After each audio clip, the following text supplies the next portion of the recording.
พี่น้องปีนี้มนต์แค้นแก่นคูนได้รางวัลอีกแล้วรางวัลห้าวอวอร์ดตู่เต้าซันตะเวนทิฟายห้าวอวอร์ดประจำปี2568ฉลองครบรอบ13ปีนิตยสารห้าวพี่น้องข้าเจ้าแจกรางวัลทั่วประเทศไทยผู้มีผลงานดีเด่นทั้งด้านธุรกิจก็ดีทั้งด้านการบันเทิงก็ดีทั่วประเทศไทยนี่แค่80คนดีข้าเจ้าแจกนะพี่น้อง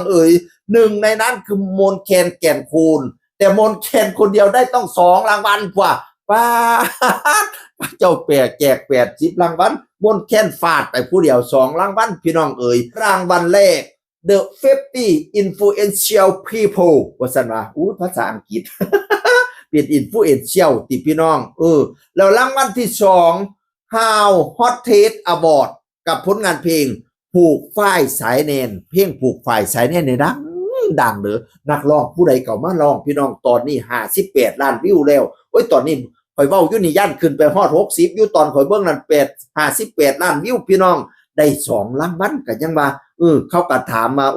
เป็นหยังมนต์แคนแก่นคูนคือกระแสมาตลอดกระแสบ่ตกแท้พะนะว่าแล้วก็ว่าเรานั่นเก็บคะแนนมาเรื่อยๆแล้วก็บ่แม่นหวังแต่ร้องปี1 2ปีแล้วร้องเพลงมาหลายปีแล้วก็เก็บคะแนนมาเรื่อยๆพี่ป้าน้าสาวเพิ่นก็ฟังมนต์แคนมาเรื่อยๆก็ขอบคุณหลายๆพะนะว่านั่นน่ะกระแสมาเรื่อยๆพี่น้องแห่งช่วงไว้ๆนี่เนาะกระแสว่ามนต์แคนกับผู้แม่ทัพกุ้งน่ะแม่ทัพภาค2หน้าตาคือกันปานอ้ายกับมองเคยไปพ้อกันงานหนึ่งอยู่ตัวใส่เสียลายสกอตคือกันคือกันปานลูกฟีแฝดอีพ่ออีแม่ข่อยได้รับ2รางวัลแล้วบัดนี้เขาจะว่าลักษณะเด่นของมนต์แคนอีกอย่างนึงคือว่าผลงานทาง YouTube เนี่ยขึ้นเป็นอันดับ1มาตลอดพี่น้องปีกายนี่ก็ได้ YouTube รางวัล YouTube อันดับ1ของประเทศไทยปีก่อนรู้สึกว่า2ปีซ้อนเลยวะถ้าจำบ่ผิดนะ2ปีอาจสิ3ปีซ้อนพุ่นเด้อมนต์แคนแก่นคูนเนี่ยคนเบิ่งทั้ง YouTube ละหลายยอดวิวละหลายเด้พี่น้องแต่กี้มันเป็นลูกทุ่งอีสานเนาะร้องเพลงลูกทุ่งอีสานร้องเพลงหมอลำพี่น้องปัจจุบันนี่สิเป็นลูกทุ่งอินดี้เรามาร้องอินดี้ก็ดังดีเนี่ยเพิ่นที่กำลังสร้างกระแสที่เราได้รับรางวัลเนี่ยปลูกฝ้ายสายแนนเนี่ยตอนนี้58ล้านวิวแล้วพี่น้องเขาก็ถามว่าเป็นหยังคือมาอยู่ยงของกว่าพังคือดังบ่ล่มจักเทียแท้คือดังอมตะนิรันดร์การมาราธอนแท้แล้วว่าอีกอย่างนึงอาจจะเป็นเพราะเราทำบุญทำกุศลอยู่เรื่อยๆแล้วไปช่วยเหลือคนยากไร้อยู่เรื่อยๆพะนะว่าผลบุญก็เลยซอยอยู่ซอยสู้วังหนาวๆนั่นเราก็ไปแจกเสียกันหนาวให้เด็กน้อยพี่น้อง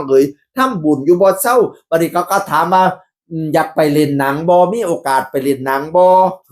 แล้วก็ว่าอยากไปเล่นอยู่ดอกแต่เห็นย่านไปเฮ็ดให้เขาเจ้าเสียเวลาก็เลยเป็นบ่เก่งปานใดนะถ้าได้ย่างกายหน้ากล้องซื่อๆพอได้อยู่ว่าซั่นว่าตอนนี้บ่คิดเที่ย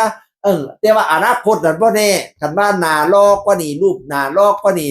อาจสิไปเล่นอยู่พะเนาะ มาว่าดีแท้ว่าแต่อนาคตไม่แน่ครับขอทำตัวให้หล่อกว่านี้ก่อนว่าซั่น มาว่าดีแท้ว่าข่อยว่าเราเป็นตาเบิงดีเราบ่แม่นผู้ร้ายดิข่อยว่าเราเป็นคนดูดีดิมนต์แคนแก่นคูนเป็นคนมีเสน่ห์น่ะพี่น้องได้รับ2รางวัลกับรางวัล How Award ตู่เต้าซันตะเวนติฟายพี่น้องเสียงคนเก่าเว้าสู่ฟังสวัสดีครับสวัสดีครับ